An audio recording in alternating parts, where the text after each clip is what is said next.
Bienvenue pour cette nouvelle séquence des paroles de la vie éternelle avec Marc Joseph. Nous sommes aujourd'hui le 17 août 2023. Un jour de grâce avec Jésus-Christ. Le monde est encore là. Quand tu regardes autour de toi, tu vois que le monde est là. Eh bien, c'est un signe très important si tu crois en Jésus-Christ. Parce que Jésus-Christ a dit, je suis avec toi tous les jours jusqu'à la fin du monde. Donc, si le monde existe encore autour de toi, c'est la preuve que Jésus-Christ est avec toi. Et si Jésus-Christ est avec toi, pas de panique, pas de terreur, pas de déprime, parce que Jésus-Christ va conduire ta vie. Il ne faut pas te rendre malade face aux problèmes, en pensant aux problèmes du lendemain, en pensant aux problèmes d'aujourd'hui, en affrontant les problèmes d'aujourd'hui. Quelle que soit la situation que tu as à vivre, réalise pleinement que le Tout-Puissant est avec toi. C'est Jésus-Christ qui est avec toi, dit, « Tout pouvoir m'a été donné dans les cieux et sur la terre. » Tout pouvoir m'a été donné dans les cieux et sur la terre. Donc tu as avec toi celui qui détient tout pouvoir. Il n'y a pas un pouvoir qu'il n'a pas. Tu peux avoir un cousin, un voisin, un ami, un copain qui est bien placé dans le pays, qui a une autorité, qui a le pouvoir, qui peut faire certaines choses. Son pouvoir ne peut pas grand-chose. Son pouvoir peut l'aider à parler de toi ou même à te favoriser certaines choses. Mais Jésus-Christ dit, tout pouvoir lui a été donné. Il a le pouvoir d'agir à l'intérieur de ta personne, dans ton être invisible que personne ne voit. Il a le pouvoir d'agir exactement à l'endroit où tu es en train de souffrir maintenant. Car quand on souffre à l'intérieur de soi, on ne peut pas localiser cette souffrance. Et ces souffrances non localisables sont très souvent horribles. On ne peut même pas l'expliquer. On a très mal, mais on ne peut pas dire où on a mal. C'est en moi. À la fin, on a l'expression qui dit, eh bien, la personne est mal dans sa peau. Oui, mal dans sa peau. Mais qui peut faire quelque chose?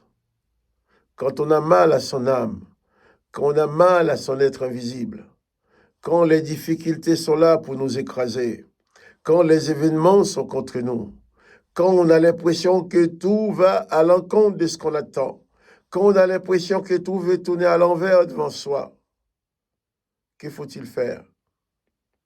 Eh bien, il faut seulement élever son âme vers Jésus-Christ, qui dit qu'il est avec toi tous les jours jusqu'à la fin du monde. Il ne faut pas rester inactif. S'il y a des difficultés, il peut y avoir des solutions matérielles, des solutions humaines. Quand tu arrives à les trouver, il faut les prendre. Il faut faire ce que toi, tu peux faire. Ça, il ne faut pas l'oublier non plus.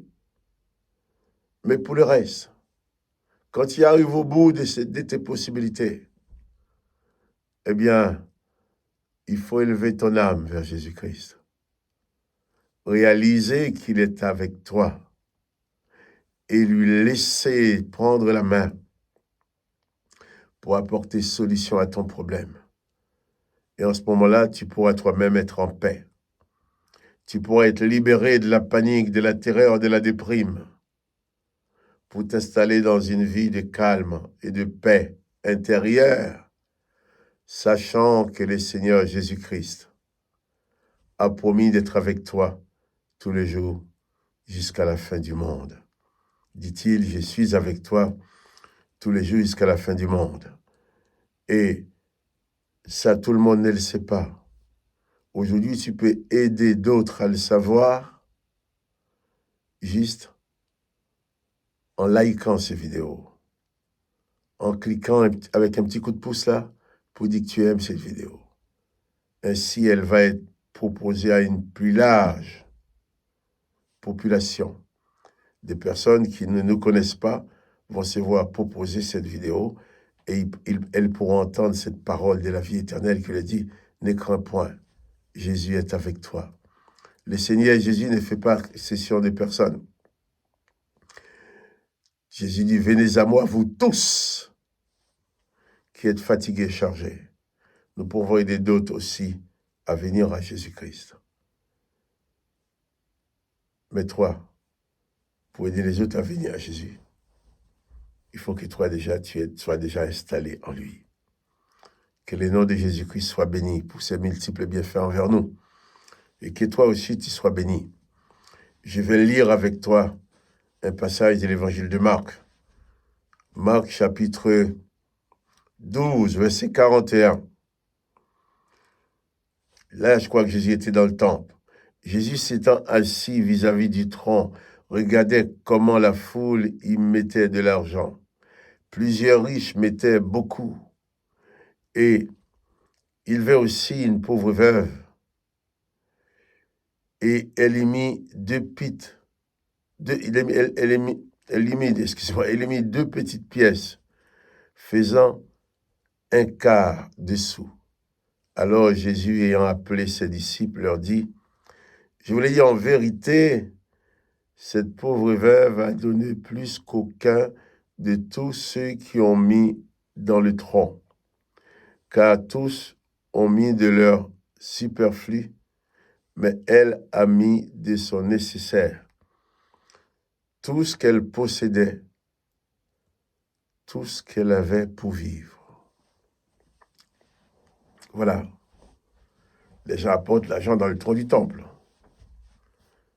À marquer, c'était un peu normal que les gens donnent de l'argent parce que les temples ont besoin de l'argent pour fonctionner. De même qu'aujourd'hui, dans nos églises, dans nos assemblées, eh bien, ils ont besoin de l'argent pour fonctionner. Mais ce n'est pas pour autant non plus qu'il faut égorger les gens pour leur faire donner de l'argent. Non, j'ai dit égorger, j'exagère un peu. Qu'il faut menacer les gens parce qu'aujourd'hui, ils font souvent, dans certains endroits, on demande les gens d'apporter une offrande, mais avant qu'ils apportent l'offrande, on les sermonne tellement, on leur ménage des bénédictions, des menaces de bénédictions, des menaces de malédictions. Menaces de bénédictions si tu donnes beaucoup d'argent ou si tu donnes, des malédictions si tu ne donnes pas, pour que tu puisses donner. À la fin, les gens ont peur, ils vont vider leur poche. C'est pas ça. On doit, évidemment, dans les églises, les assemblées, on doit pouvoir financer les choses, que les gens donnent de l'argent, mais jamais sous menace. Et une chose importante, dans ce texte que je viens de lire, tous les gens apportaient de l'argent à mettre dans le tronc. Jésus les observait. Et voyant arriver cette pauvre veuve qui a mis ces deux petites pièces d'argent qu'elle avait. Ça représentait 3 fois rien face au gros paquet que mettaient les autres. Jésus dit à ses disciples, eh bien, cette veuve-là a donné plus que tout le monde, puisqu'elle a donné tout ce qu'elle avait. Elle a donné parce qu'elle voulait donner. Elle a donné de son nécessaire. Quand on donne de son superflu, ce n'est pas un problème. Allez hop, on donne, c'est parti. On donne de son superflu. Mais elle a donné de son nécessaire. Elle a donné tout ce qu'elle avait. Et Jésus va le faire remarquer. Et j'ai envie de dire aussi que nos chrétiens, nous qui croyons en Jésus-Christ, qui avons la certitude que Jésus-Christ est avec nous, nous devons aussi être avec Jésus-Christ. Ce n'est pas seulement Jésus-Christ qui doit être avec nous. Moi, Jésus-Christ est avec moi tous les jours jusqu'à la fin du monde, selon sa promesse. Mais moi aussi, je veux être avec lui tous les jours jusqu'à la fin du monde. C'est d'ailleurs pour ça que je suis là, ce matin, pour te parler dans cette vidéo. Parce que je veux absolument que le nom de Jésus soit glorifié, que le nom de Jésus soit magnifié, que le nom de Jésus soit connu. J'aurais aimé que tous les hommes, toutes les femmes de la terre sachent que Jésus-Christ est le seul sauveur. Jésus-Christ sache que Jésus-Christ a promis d'être avec nous, être avec chacun tous les jours jusqu'à la fin du monde. Et vous savez, si tout le monde pouvait savoir ça, il y aura beaucoup moins de déprimés, de découragés, beaucoup moins de personnes dans la désolation. Car tous auront de la paix de Jésus-Christ. Je reviens à cette petite veuve, à cette veuve qui a mis sa petite pièce d'argent. Jésus l'a fait remarquer. Je crois que personne d'autre ne pouvait le savoir. Chacun vient mettre son argent, la veuve, elle a fait les gestes, elle a mis ce qu'elle a mis. Et cette veuve, d'après ce que dit Jésus, a donné le peu d'argent qu'il avait, mais il lui restait rien pour manger. Il faisait confiance à Dieu. Il faisait confiance. Alors toi aussi, fais confiance à ton Dieu. Rien n'est plus beau pour l'œuvre de Dieu. Rien n'est plus beau pour accomplir l'œuvre de Dieu. Que ce soit l'argent que tu donneras pour payer les loyers, pour payer les frais du fonctionnement de son église, de ton église, fais-les avec ton cœur seulement. Si le cœur n'y est pas, ne donne pas ton argent. C'est de l'argent perdu. Mais s'il donne avec ton cœur, c'est formidable, il faut le faire. Hein?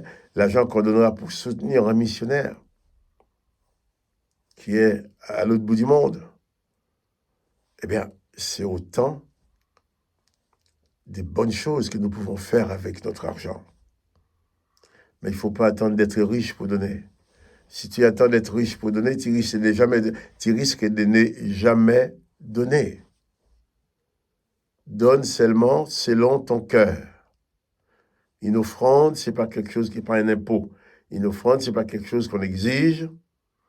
Une offrande, c'est quelque chose que tu donnes avec ton cœur. Dans les petites pièces que cette femme avait données, tout son cœur, toute sa vie y était. C'est-à-dire que d'autres pouvaient mettre de l'argent tranquillement, j'ai de l'argent, qu'on voit ce que moi qui mette le plus gros paquet dans le tronc.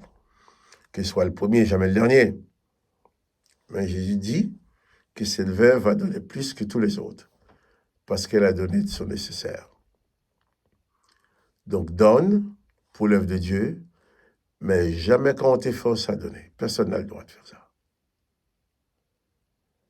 Et pendant ce jour, n'oublie surtout pas que Jésus-Christ est avec toi. Et ceci tous les jours, jusqu'à la fin du monde. Souviens-toi, n'oublie pas que Jésus-Christ est avec toi et il ne t'abandonnera jamais. Que le nom de Jésus-Christ soit béni. Que toi aussi tu sois béni. Quant à moi, Joseph, Maman Joseph, je te dis à demain pour une autre séquence des paroles de la vie éternelle. Je monte le pouce, c'est pour ça que tu vas cliquer pour liker, pour faciliter le visionnement de cette vidéo à d'autres personnes. Sois donc béni et que la grâce du Christ soit sur toi. À demain pour une autre séquence des paroles de la vie éternelle.